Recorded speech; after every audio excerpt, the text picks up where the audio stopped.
তোমাদের জন্য দারুণ একটি সুখবর।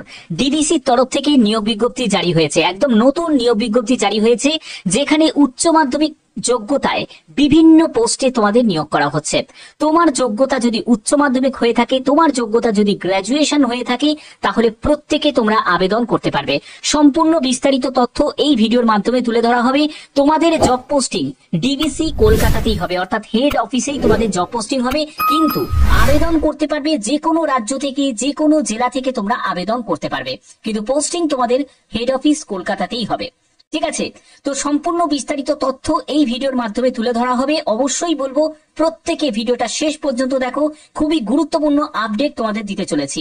তো চলো মূল পিডিএফ এ চলে যাচ্ছি, সেখান থেকে বিস্তারিত তথ্য তোমাদের কাছে তুলে ধরছি। কিন্তু তার আগে, যেহেতু আমি একটা জিকে প্রোগ্রাম শুরু করেছি, প্রত্যেক ভিডিওতে একটি করে তোমাদের জিকে প্রশ্ন থাকবে। আজকের জিকে প্রশ্ন: কোন মন্ত্রকের দ্বারা ডিবিসি নিয়ন্ত্রিত হয়? Which ministry is DBC under? এর option A ministry of Jal Shakti, option B ministry of road transport and highways, option C ministry of electronics and IT, option D ministry of power. এর সঠিক উত্তর অবশ্যই তোমরা প্রত্যেকে কমেন্টে জানাবে। ঠিক আছে, তো চলো মূল পিডিএফ এ চলে এসেছি। তো দেখতে পাচ্ছ আমি পিডিএফটা ওপেন করে নিয়েছি। তো এখানে দেখো তোমাদের সম্পূর্ণ অনলাইনে আবেদন নেওয়া হচ্ছে। আবেদন শুরু হয়েছে 19শে জুন থেকে এবং আবেদনের শেষ তারিখ হচ্ছে 9ই জুলাই 2025। প্রত্যেকে আবেদন করতে পারবে। এখানে তোমাদের eligibility criteria, education qualification, category সবকিছু তোমাদের এখানে ক্লোজিং ডেট 9ই জুলাই 2025 হিসাবে তোমাদের ক্যালকুলেট করতে হবে। তোমরা কিভাবে জানতে পারবে যে তোমরা শর্টলিস্টেড হয়েছো?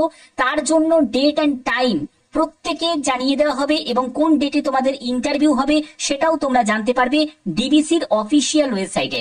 সেখানে আন্ডার কেরিয়ার রিক্রুটমেন্ট সেকশনে রিক্রুটমেন্ট নোটিশের জায়গায় চলে যাবে, সেখান থেকেই তোমরা লিস্ট চেক করতে পারবে। অর্থাৎ এখান থেকে পরিষ্কার যে তোমাদের কোনো রিটিন এক্সাম হচ্ছে না, সরাসরি ইন্টারভিউয়ের ভিত্তিতেই কিন্তু সিলেকশন করা হচ্ছে। ঠিক আছে, এবার এখানে আর কি কি বলা হচ্ছে আমরা সবকিছু ডিটেলসে জানবো এই ভিডিওর মাধ্যমে।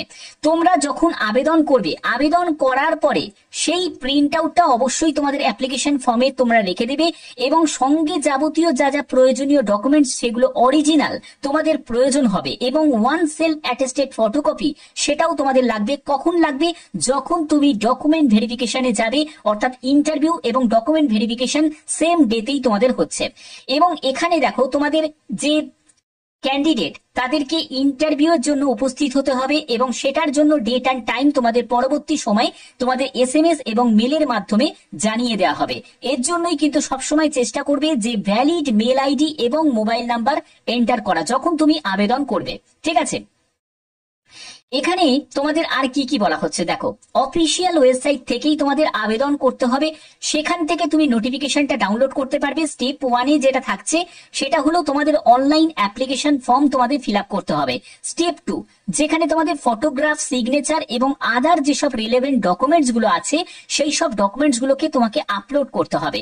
স্টেপ 3 যেখানে প্রিভিউ দ্য অ্যাপ্লিকেশন ফর্ম, অর্থাৎ অ্যাপ্লিকেশন ফর্মটা তোমাদের প্রিভিউ করতে হবে।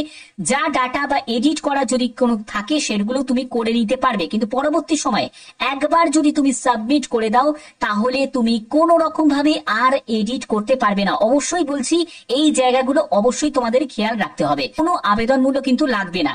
এখানে তোমাদের ভ্যালিড মেল আইডি এবং তোমাকে মোবাইল নাম্বার এন্টার করতে হবে আবেদন যখন তুমি করছো সেখানে, কারণ তোমাদের যাবতীয় যা কমিউনিকেশন হবে সবই কিন্তু মেলের মাধ্যমে তোমাদের জানিয়ে দেওয়া হবে। এছাড়া মোবাইলে তোমাদের এসএমএস এর মাধ্যমেও তোমরা জানতে পারবে যে কোন ডেটে তোমাদের ইন্টারভিউয়ের জন্য উপস্থিত হতে হবে। ঠিক আছে, এখানে তোমাদের ফটোগ্রাফের সাইজ গুলো দেওয়া হয়েছে 3.5 সেন্টিমিটার ইন্টু 3.5 সেন্টিমিটার এবং ফটো এবং সিগনেচার দুটোই কিন্তু তোমাদের প্রয়োজন। সেটা জেপিজি, পিএনজি বা জেপিইজি ফরম্যাটে তোমাদের আপলোড করতে হবে। ঠিক আছে, এবং পরবর্তী আর কি কি বলা হচ্ছে দেখো, পরবর্তী এখানে প্রত্যেকটা স্টেপ আমি তোমাদের কভার করছি।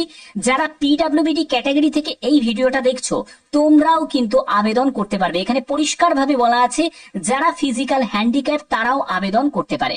ওকে, এবং দেখো তোমাদের এখানে অনলাইন যখন তুমি আবেদন করছো, অনলাইন অ্যাপ্লিকেশন ফর্ম তার যে প্রিন্ট আউট তোমরা নিয়ে রাখবে, এবং পরবর্তী তোমাদের ডেট অফ বার্থের সার্টিফিকেট কিন্তু প্রয়োজন আছে। যাদের ডেট অফ বার্থের সার্টিফিকেট রিলেটেড যদি কোনো ইস্যু থাকে, যদি কোনো জায়গায় ভুলভ্রান্তি থাকে, তাহলে তোমরা চেষ্টা করবে যে মাধ্যমিকের সার্টিফিকেট বা মাধ্যমিকের অ্যাডমিট কার্ড নিয়ে যাওয়া। এছাড়া তোমাদের যা এডুকেশন কোয়ালিফিকেশন মানে উচ্চ মাধ্যমিক, তো উচ্চ মাধ্যমিকের সার্টিফিকেট, উচ্চ মাধ্যমিকের মার্কশিট তো তোমাদের লাগছেই, ঠিক আছে। এছাড়া তোমার যদি হায়ার কোয়ালিফিকেশন থাকে তারও কিন্তু তোমার সার্টিফিকেট মার্কশিট প্রয়োজন আছে। ওকে, তো এগুলো তোমাদের সম্পূর্ণ এখানে ডিটেলসটা দেওয়া আছে। এখানে কোনো আবেদন মূল্য কিন্তু লাগছে না, আমি যা দেখলাম নোটিফিকেশনে কোনো আবেদন মূল্য তোমাদের লাগছে না। তুমি যেই কাজ থেকেই বিলং করো না কেন প্রত্যেকে আবেদন করতে পারো, ফ্রি অফ কস্টে প্রত্যেকে আবেদন করতে পারো। দেখো আমি ত্রিপুরা বা আসামের কথাও আমি উল্লেখ করে দিই, কারণ অনেক ক্যান্ডিডেট আছে তারা ওইসব রাজ্য থেকেও তারা দেখে। তো সেক্ষেত্রে আমি এটা বলতে পারি যে তোমরাও আবেদন করতে পারো, কারণ এই যে নিয়োগটি করা হচ্ছে এটা অল ইন্ডিয়ার যে কোনো ক্যান্ডিডেট আবেদন করতে পারে। এখানে এই candidate can apply one post only, যে কোনো একটি পোস্টেই তোমাদের আবেদন করতে হবে। যদি এই candidate apply more than one post তাহলে কিন্তু সেটা তোমাদের রিজেক্ট করে দেওয়া হবে, কারণ একটা সেম ডেতেই কিন্তু ইন্টারভিউটা কন্ডাক্ট হবে সবকটা পোস্টে। এখানে একাধিক পোস্টে কিন্তু নিয়োগ করা হচ্ছে। দেখো এখানে সব ডিটেলসটা দেওয়া আছে, আমি চলে যাচ্ছি সেই ডিটেলসে। দেখো প্রথম পোস্ট এখানে তোমাদের জুনিয়র এক্স রে টেকনিশিয়ান, এই পোস্টের জন্য উচ্চ মাধ্যমিক সায়েন্স ব্যাকগ্রাউন্ড নিয়ে করা থাকতে হবে এবং ডিপ্লোমা সার্টিফিকেট তোমাদের এক্স রে টেকনিশিয়ান বা রেডিওগ্রাফি নিয়ে, এবং 1 বছরের একটা অভিজ্ঞতার কথাও বলা হচ্ছে যদি তুমি এই পোস্টের জন্য আবেদন করতে চাও। পরবর্তী পোস্টটি হচ্ছে জুনিয়র হেলথ ইন্সপেক্টর, এই পোস্টের জন্য উচ্চ মাধ্যমিক পাস সায়েন্স ব্যাকগ্রাউন্ড নিয়ে থাকতে হবে এবং তোমাদের হেলথ ইন্সপেক্টরের একটা কোর্স ডিপ্লোমা বা সার্টিফিকেট তোমার থাকতে হবে এবং 1 বছরের অভিজ্ঞতার কথা বলা হচ্ছে। পরবর্তী হচ্ছে জুনিয়র ল্যাব টেকনিশিয়ান, এই পোস্টের জন্য আবেদন করতে গেলে উচ্চ মাধ্যমিক পাস সায়েন্স ব্যাকগ্রাউন্ড নিয়ে এবং তোমাদের যদি ডিএমএলটি করা থাকে 1 বছরের কোন ডিপ্লোমা বা সার্টিফিকেট যদি করা থাকে তাহলে তুমি আবেদন করতে পারবে। পরবর্তী post junior multipurpose health worker, এই পোস্টের জন্য উচ্চ মাধ্যমিক পাস প্রেফারেবলি যদি সায়েন্স ব্যাকগ্রাউন্ড থেকে হয়ে থাকো তাহলে ভালো হয়, এবং তোমাদের training in public health and exposure public health activities এর যদি তোমার অভিজ্ঞতা থাকে তাহলে তোমাদের অগ্রাধিকার দেওয়া হবে, ঠিক আছে। এছাড়া তোমরা যদি শুধুমাত্র উচ্চ মাধ্যমিক যদি সায়েন্স ব্যাকগ্রাউন্ড নিয়ে পাশ করে থাকো তাহলেও আবেদন করতে পারবে। শুধু এই পোস্টটার ক্ষেত্রে যারা উচ্চ মাধ্যমিক পাশ করেছো সায়েন্স নিয়ে তারা আবেদন করতে পারবে, এক্সট্রা কোনো কোয়ালিফিকেশন না হলেও আবেদন করা যাবে। ক্লিয়ার? আচ্ছা, পরবর্তী তোমাদের জুনিয়র কেমিস্ট, এই পোস্টের জন্য বিএসসি যোগ্যতা কেমিস্ট্রি অনার্স নিয়ে যদি করা থাকে এবং 1 বছরের অভিজ্ঞতা যদি থাকে তাহলে তুমি আবেদন করতে পারবে। জুনিয়র নার্সিং স্টাফ, এই পোস্টের জন্য উচ্চ মাধ্যমিক সায়েন্স ব্যাকগ্রাউন্ড নিয়ে যোগ্যতা এবং তোমাদের ডিপ্লোমা যদি জিএনএম করা থাকে তাহলে অবশ্যই তুমি আবেদন করতে পারবে। এর পরবর্তী পোস্ট হচ্ছে জুনিয়র ফার্মাসিস্ট গ্রেড 2, এই পোস্টের জন্য তোমাদের যে যোগ্যতা সেটা হলো উচ্চ মাধ্যমিক সায়েন্স ব্যাকগ্রাউন্ড নিয়ে এবং 2 বছরের যদি তোমার কোনো ডিপ্লোমা ফার্মেসি নিয়ে যদি কোর্স করা থাকে অবশ্যই তুমি এলিজিবল। এর পরবর্তী পোস্টই হচ্ছে তোমাদের ফিজিওথেরাপিস্ট, এই পোস্টের জন্য উচ্চ মাধ্যমিক পাস যোগ্যতা। দেখো এখানে কিন্তু সায়েন্স ব্যাকগ্রাউন্ড না আর্টস ব্যাকগ্রাউন্ড না কমার্স ব্যাকগ্রাউন্ড কোনো মেনশন নেই, তুমি যদি উচ্চ মাধ্যমিক যদি পাস করে থাকো তাহলেই হবে, কিন্তু তোমার ফিজিওথেরাপি নিয়ে 2 বছরের একটা ডিপ্লোমা করা থাকতে হবে, ফিজিওথেরাপি নিয়ে তোমাদের ডিপ্লোমা করা থাকতে হবে এবং 2 বছরের কোনো অভিজ্ঞতা থাকতে হবে কোনো অর্গানাইজেশনে ফিজিওথেরাপিস্ট হিসাবে কাজ করার, ঠিক আছে।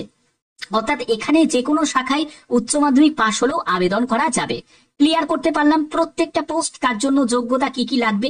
সব থেকে গুরুত্বপূর্ণ বিষয় এই যে তোমাদের অভিজ্ঞতা তোমরা সঞ্চয় করবে, এখানে যারা যারা কাজ পাবে তাদের ক্ষেত্রে কিন্তু একটা বড় ফেসিলিটি থাকবে। পরবর্তী সময় তোমাদের এই অভিজ্ঞতা কিন্তু অন্যান্য ক্ষেত্রে কিন্তু কাজে লাগবে, কারণ ডিবিসি যেসব হসপিটাল আছে আন্ডারে সেই সব হসপিটালে কিন্তু এই নিয়োগটি করা হচ্ছে প্যারামেডিক্যাল স্টাফ হিসাবে।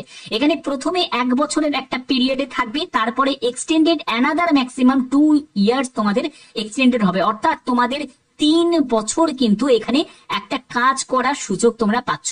এই সুযোগ কিন্তু অনেক বড় একটা সুযোগ এবং তোমাদের পোস্টিং কলকাতাতেই হবে, এটাও কিন্তু একটা বড় একটা অপরচুনিটি। তো এবার তোমাদের অনেকের প্রশ্ন জাগবে যে স্যার এজ লিমিট কি আছে? এজ লিমিট হচ্ছে অনেক বেশি রাখা হয়েছে। দেখো এজ লিমিট হচ্ছে 62 বছর, অর্থাৎ 18 বছর থেকে 62 বছর পর্যন্ত যে কোনো এজের প্রার্থীরাই এখানে আবেদন করতে পারে। ঠিক আছে, এখানে তোমাদের ভ্যাকেন্সি গুলো দেওয়া আছে। দেখো টেকনিশিয়ানের জন্য 7টি, বেতন পাবে 22,600 টাকা। তারপরে দেখো জুনিয়র হেলথ ইন্সপেক্টর এখানে 2টি, 22,600 টাকা। তারপরে জুনিয়র ল্যাব টেকনিশিয়ান 5টি, 22,600 টাকা। ঠিক আছে, এবং দেখো এখানে তোমাদের মাল্টিপারপাস হেলথ এখানে 13টি মতো শূন্যপদ আছে, 20,500 টাকা। তারপরে কেমিস্ট পোস্টের জন্য 2টি মতো শূন্যপদ আছে, 38,900 টাকা। তারপরে জুনিয়র নার্সিং স্টাফের জন্য 12টি মতো শূন্যপদ আছে, এখানে 22,600 টাকা। তারপরে দেখো জুনিয়র ফার্মাসিস্টের জন্য 13টি মতো শূন্যপদ আছে, 20,500 টাকা। তারপরে হচ্ছে তোমাদের ফিজিওথেরাপিস্টের জন্য 5টি মতো শূন্যপদ আছে, 38,900 টাকা। এই হচ্ছে তোমাদের বেতন থাকবে এবং ভ্যাকেন্সি সম্পূর্ণ আলাদাভাবে ভ্যাকেন্সি গুলোকে কিন্তু ভাগ করা আছে। যারা যারা আবেদন করতে ইচ্ছুক তারা এখনই আবেদন করে দাও। এর লিঙ্ক কিন্তু অ্যাক্টিভ হয়ে গেছে, অবশ্যই এর লিঙ্ক আমি ডেসক্রিপশনে দিয়ে দেবো, তোমরা সেখান থেকে ডাইরেক্ট ভিজিট করবে, আবেদন করতে পারো। এখানে দেখো তোমাদের দেয়াই আছে online application from eligible paramedical staff contract বেসিসে নিয়োগ করা হচ্ছে। যেসব হসপিটাল গুলো আছে ডিবিসির আন্ডারে সেই সব hospital West Bengal and Jharkhand, তবে এখানে তোমাদের ওয়েস্ট বেঙ্গলের মধ্যেই কিন্তু তোমাদের পোস্টিং হয়ে যাবে। ঠিক আছে, কারণ ডিবিসির তরফ থেকে হিউম্যান রিসার্চ ডেভেলপমেন্ট যে হেড অফিস যে কলকাতা, সেখানেই কিন্তু বিভিন্ন জায়গায় তোমাদের পোস্টিং নেওয়া হচ্ছে। তো এই যে সুযোগটা, এই সুযোগটাকে যদি কাজে লাগাতে চাও আমি বলবো প্রত্যেকে আবেদন করো। এটা কিন্তু অনেক বড় একটা অপরচুনিটি যেখানে সম্পূর্ণ ফ্রি অফ কস্টে আবেদন করা যাচ্ছে। ঠিক আছে, তো দেখো তোমরা কিভাবে আবেদন করবে। আবেদন করার জন্য আমি একদম অফিসিয়াল ওয়েবসাইটের লিঙ্কে আমি ক্লিক করছি। তো দেখতে পাচ্ছ আমি একদম অফিসিয়াল ওয়েবসাইটে ভিজিট করেছি। এখান থেকে কেরিয়ার সেকশনে ক্লিক করতে হবে এবং এখানে রিক্রুটমেন্ট সেকশন দেখতে পাচ্ছ এবং রিক্রুটমেন্ট নোটিশ এই সেকশনে গিয়ে আমি ক্লিক করব। এখানে ক্লিক করার পরে তোমরা একদম মেন সাইটে চলে আসবে। যারা মোবাইলে আবেদন করবে তারাও আবেদন করতে পারো। এখানে ক্লিক হিয়ার টু অ্যাপ্লাই বলে এই সেকশনটা তোমরা পাবে, এখানে গিয়ে ক্লিক করবে। এখানে প্রথমে কি করতে হবে, তোমাকে রেজিস্ট্রেশন করতে হবে। Click here for new registration এই অপশনে তোমাকে ক্লিক করতে হবে। এখানে ক্লিক করার পরে প্রথমে তোমার নাম, তারপরে তোমাকে মেল আইডি, মোবাইল নাম্বার এবং তোমাকে একটা পাসওয়ার্ড বসাতে হবে। তোমাকে মেল আইডির পাসওয়ার্ড চাওয়া হয়নি, তোমাকে একটা পাসওয়ার্ড তৈরি করতে হবে। এই পাসওয়ার্ডটা দিয়ে তোমাকে অবশ্যই নোট ডাউন করে রাখতে হবে। সেই পাসওয়ার্ডটা তোমরা খাতায় লিখে রাখবে এবং তোমাকে একটি ওটিপি, তোমার মেল আইডি এবং মোবাইল নাম্বারে একটা ওটিপি আসবে, সেই ওটিপিটাকে তোমাকে এখানে এন্টার করতে হবে। অবভিয়াসলি তোমাকে সেম ওটিপি আসবে, সেই ওটিপিটাকে তোমাকে এখানে এন্টার করবে। করার পরে গেট ওটিপি অপশনে তোমাকে ক্লিক করতে হবে। এটা হলো তোমাদের রেজিস্ট্রেশন প্রসেস। বাদবাকি প্রসেসগুলোকে কমপ্লিট করার জন্য খুব একটা ভজকট নয়। বাদবাকি প্রসেসগুলো কমপ্লিট করতে আশা করছি তোমরা পারবে। যদি কোনো জায়গায় তোমাদের অসুবিধা হয়, যদি কোনো জায়গায় মনে হয় যে এই জায়গাটা বুঝতে পারছি না, তাহলে অবশ্যই তোমরা কমেন্ট করবে, যথারীতি তার জন্য আমি হেল্প করবো। আশা করি তোমাদের ভিডিওটা ভালো লেগেছে। এরকমই যদি গুরুত্বপূর্ণ আপডেট পেতে চাও অবশ্যই বলবো চ্যানেলটাকে এখনই সাবস্ক্রাইব করে নাও, বেল আইকনটাকে অল করে নাও, যাতে প্রতিদিন বিভিন্ন আপডেট গুলো তোমাদের কাছে পৌঁছে যায়। এখনের মতো এটুকুই, টাটা।